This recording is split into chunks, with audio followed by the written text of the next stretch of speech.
Ghost Blau presenta Entrevista a un extraterrestre, capítulo 15. Me gustaría que nos centráramos ahora en los espectaculares avances que en el terreno de la investigación y manipulación genética se están produciendo en todo el mundo. Son muchas las voces de alarma que están sonando. ¿De verdad es tan preocupante el tema? Nosotros estamos muy preocupados, efectivamente, a causa de desviaciones que en materia de genética se están produciendo, tanto que desde muchos puntos de la galaxia e incluso con la colaboración de entidades desencarnadas próximas en vibración a los 4.3, se está enviando información y mensajes para que aquellos que puedan difundirlos lo hagan, en la esperanza de que los hombres de la Tierra que estén inmersos en la manipulación genética antepongan la ética ante los avances incontrolados en este campo. Sería lamentable que ocurriera en la Tierra lo que ya sucedió en otros lugares, en los que se desencadenaron mutaciones aberrantes por la mala utilización de la técnica, llegando a desaparecer civilizaciones enteras. El SIDA, por ejemplo, es una muestra de lo que la manipulación en el ADN vírico puede producir. El SIDA ha sido provocado por los propios hombres cuando una multinacional trataba de hallar un elemento que evitase los rechazos en los trasplantes de órganos. Hicieron sus pruebas, como casi todo, en el tercer mundo. Metieron la pata y ya conocéis los efectos. Además, ese medicamento antirrechazo se buscaba solo por razones de interés económico y no tuvieron reparo en utilizar cobayas humanos. ¿Insinúas que las multinacionales farmacológicas utilizan consciente y premeditadamente a seres humanos como cobayas de sus experimentos? Naturalmente. Además de los experimentos que se desarrollaron y dieron lugar al SIDA, ha habido muchos otros similares, aunque afortunadamente sus resultados no han sido tan trágicos para la humanidad en su conjunto, aunque sí para regiones locales, como ha sucedido con fármacos para el control de la natalidad o para reducir peso, que resultaron cancerígenos, lo que supieron obviamente gracias a su uso en cobayas humanos. Pero puedo asegurarte que esos científicos no darán la próxima vez el salto a la siguiente generación. ¿Estáis en contra de toda investigación genética o solo de su utilización incorrecta? No estamos en contra ni de la investigación ni de la manipulación genética, sino de su mal uso. Por ejemplo, ¿es correcto investigar para intentar resolver las taras físicas? ¿Y dónde estaría el límite? Es muy difícil resumirlo en algo concreto, porque hay miles de matices. Sin embargo, podría decirte que todo aquello que condicione mentalmente al ser humano, por ejemplo, es ilícito. Muchos gobiernos ya lo intentan hoy de otra forma, con publicidad, películas, discursos, libros, prensa, radio, televisión, etc. Pero el día en que puedan hacer lo mismo mediante manipulación genética, ten por seguro que lo intentarán. Bien. Por tus palabras, está claro que la muerte no existe más que como un tránsito a otro plano. Pero una vez abandonado el cuerpo físico, ¿cómo se ve el más allá? ¿Cómo es o se vive en otro lado? Cuando uno se incorpora al mundo de los desencarnados, después de pasar un periodo más o menos largo de turbación, accede a un mundo similar al que ha dejado. Es decir, su mente no puede admitir una configuración muy distinta a la que tenía encarnado, por tanto hay gente, casas, calles, etc. Luego, a medida que el espíritu va siendo más consciente, el mundo que se encuentra es más evolucionado. En suma, hay una gran variedad de situaciones ambientales adecuadas a cada estado de consciencia. Por ejemplo, las personas poco evolucionadas, las que han vivido bajo el miedo y la superstición, se encontrarán en un mundo plagado de seres, digamos, horrorosos, dado que es lo que esperan, o lo que es lo mismo, lo que su mente poco evolucionada es capaz de generar, con lo que cada cual encontrará su propia visión del infierno. La tradición católica, en cualquier caso, habla de otros lugares además del infierno: el cielo, el purgatorio e incluso el limbo. ¿Tiene sentido esa división? En cierta forma, si hablamos de lo que uno se encuentra El cielo, en ese caso, correspondería a un estado evolutivo superior, donde el mundo se presenta con una amplia gama de posibilidades de conocimiento. El purgatorio sería un plano, digamos, normal, al que acceden habitualmente los hombres 4.3 y donde tienen la posibilidad de encontrar ayuda para conformar sus siguientes vidas. El infierno, lógicamente, sería un lugar horrible. En cuanto al limbo, se trata del periodo de turbación propiamente dicho. Evidentemente, uno no solo se puede encontrar con esos 4 planos, pero puede decirse que son los más significativos. ¿Y cómo es el limbo? El lugar, si es un lugar. ¿Y en él se está mientras se pasa por el periodo de turbación? Es un plano cercano al mundo de los vivos que se ve constantemente interrumpido por escenas donde no existen referencias. Estas interferencias suelen presentarse en forma de niebla espesa y oscuridad total que incita a salir de ellas. ¿Y qué hay de cierto en todas esas narraciones de experiencia en el umbral de la muerte que describen la visión de una especie de túnel, al final del cual se vislumbra una luz resplandeciente y donde los familiares acuden a recibir al fallecido? Efectivamente, cuando uno muere pasa inmediatamente por una especie de túnel al final del cual hay luz. Luego, cuando uno llega a ella, esa energía provoca que se dispare el mecanismo de revisión acelerada de la última vida, que corresponde al trasvase de información al archivo acásico personal. Una vez vaciada la información y de haber saludado a los familiares y amigos que han acudido a recibir al fallecido, se entra en ese periodo de turbación que ya he comentado, y que está provocado por el vaciamiento de la información, la cual se intenta recuperar estando en contacto con los vivos, pero como no es posible casi nunca ese contacto, la mente se confunde y no sabe dónde se encuentra ni lo que pasa.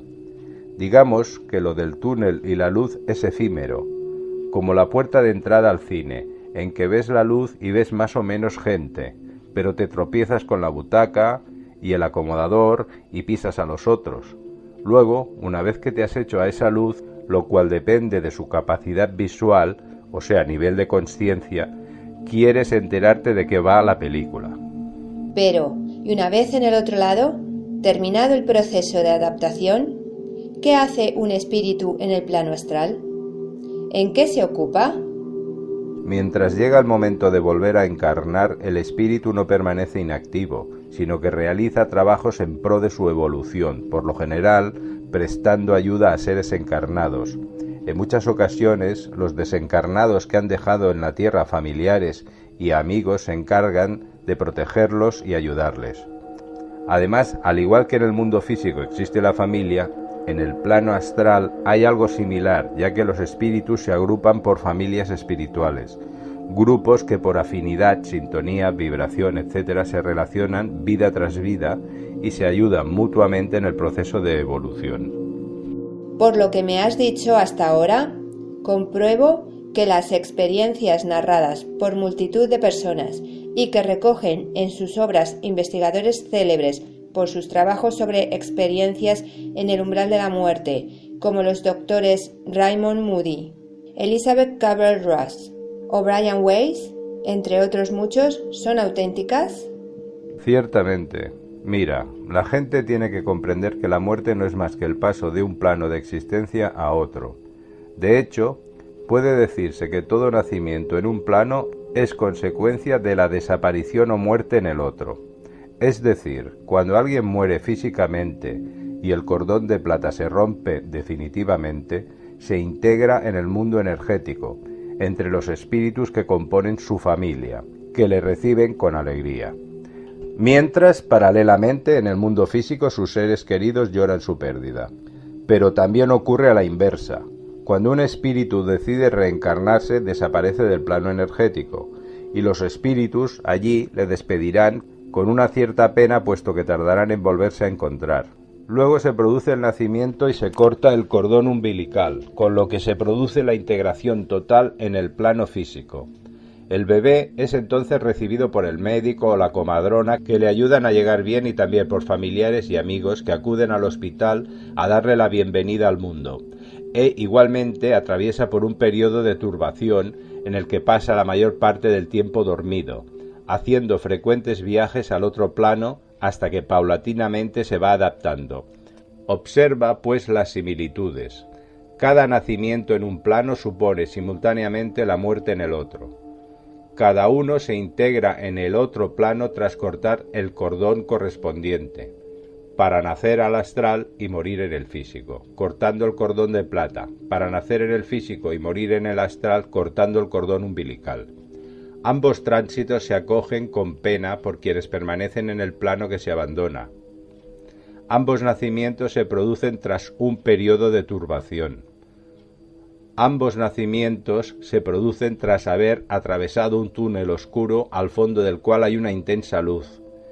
En ambos nacimientos alguien, por lo general el médico en el plano físico, un guía o ser de luz en el astral, se encargan de recibir al nuevo ser. Tanto en uno como en otro nacimiento, los familiares y amigos reciben al recién llegado con muestras de alegría y acuden a celebrarlo. En suma, cuando el hombre de la Tierra adquiera una mayor comprensión de las leyes que rigen el universo, se dará cuenta de que la muerte es una necesidad para poder seguir avanzando con nuevas energías, que las propias células de su cuerpo mueren cíclicamente por millones cada minuto del día hasta el punto de que a los 7 años no queda prácticamente ninguna de las que tenía al nacer, y que eso ocurre de forma natural cada pocos años, a excepción de las neuronas, que son las únicas que no se regeneran. La vida es regeneración constante.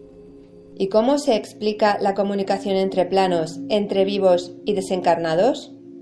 Recuerdo cómo, en cierta ocasión, el grupo contactado me contó que un día, al intentar la comunicación contigo, interfirió el canal el supuesto espíritu de un desencarnado, y que éste les preguntó qué les había parecido el partido de baloncesto que había tenido lugar hacía poco entre España y China. ¿Es eso posible o fue un mentalismo del grupo? Existe una banda o tierra de nadie entre los vivos y los no vivos, que eventualmente se traspasa, y que es precisamente el limbo. Es decir, los desencarnados que aún se creen vivos están ahí, y a veces incordian, aunque si incordian demasiado aparece la niebla o la oscuridad. ¿Quieres decir que solo se comunican con este plano los que están en el limbo? Solo ellos, y eventualmente espíritus evolucionados si tienen que ayudar en algún tema o transmitir algún conocimiento. Las comunicaciones que se dan en los experimentos de transcomunicación que llevan a cabo investigadores como Ernst Senkowski o Sinesio Darnell, ¿de qué plano proceden entonces? Suelen ser fundamentalmente límbicos, y si bien no es descartable alguna manifestación de espíritus evolucionados, aunque estos prefieren utilizar la telepatía o la mediumnidad, que no es otra cosa que sintonización a nivel mental y astral, nunca incorporación o posesión. ¿Y las conversaciones con otros planos que algunos investigadores afirman estar realizando actualmente a través de aparatos de televisión, son auténticos? Pueden serlo, sí. ¿Y cómo se explica el fenómeno del psicomanteum con el que experimenta Raymond Moody en su casa de Chocoloco para comunicar con familiares o amigos fallecidos? ¿Es una vivencia mental o acuden realmente los seres fallecidos? Es una captación mental exclusivamente. Pero, ¿comunica uno realmente con quien cree comunicar? No conozco el experimento en profundidad, pero es realmente posible, lo que no quiere decir que se haya conseguido en muchos casos. La mayoría de las veces suelen ser manifestaciones psicológicas de los que experimentan, sin que exista tal comunicación. Lo que sí es cierto es que en estado alterado de conciencia se puede acceder a la tierra de nadie, y allí se puede uno encontrar con gente conocida, bien porque estén aún allí, bien porque también vayan a esa tierra de nadie. ¿Hay algún impedimento ético o de otro tipo que desaconseje la comunicación con los espíritus de las personas fallecidas? No se debería hacer porque significa prolongar el tiempo de turbación. Los grupos espíritas hacen un flaco favor entonces a... Si no establecen la comunicación adecuada, efectivamente están haciendo un flaco favor a los desencarnados. ¿Existe periodo de turbación para los 4.4 y 4.5 cuando desencarnan? No suele ocurrir con frecuencia, pero si sucede dura un suspiro. ¿Cómo es posible, según se desprende de algunas comunicaciones espíritas, que alguien que ha muerto no se haya dado cuenta de ello? Piensa que es un sueño, porque ve que está vivo, que oye, ve, piensa y siente igual que antes, pero no le hacen caso. De ahí su turbación, su esquizofrenia, porque en realidad se produce una especie de esquizofrenia. Esta entrevista no finaliza aquí. Iremos publicando el resto de la entrevista a Genome con regularidad. Irás encontrando los enlaces abajo, en la descripción. Si este vídeo te gustó, hazle clic a me gusta y suscríbete a este canal para informarte cuando publico nuevos vídeos. Abajo en la descripción encontrarás enlaces que pueden ser de tu interés.